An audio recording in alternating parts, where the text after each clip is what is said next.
Kami po ay mga debotong Katoliko noon. Na-introduce din po sa akin noon yun na sumampalataya ka lamang kay Kristo ay maliligtas ka na.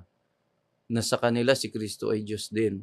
Sa Katoliko rin po ay ganun yung aral na si Kristo ay Diyos na totoo at taong totoo. At marami pong mga Diyos-Diyosan, mga santo, at ang Diyos ay may tatlong persona.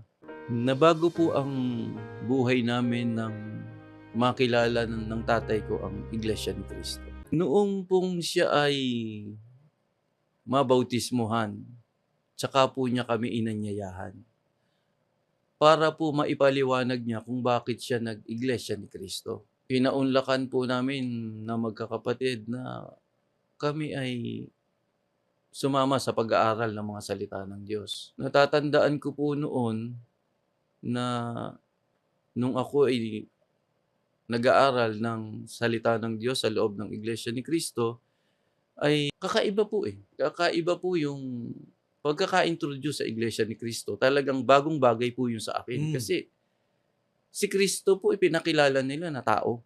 Samantalang simula nung ako'y magkaisip, nang ako'y panganak, kinikilala ko po na si Kristo Diyos. Sa awa at tulong ng ating Panginoong Diyos ay pinalad akong mabautismuhan.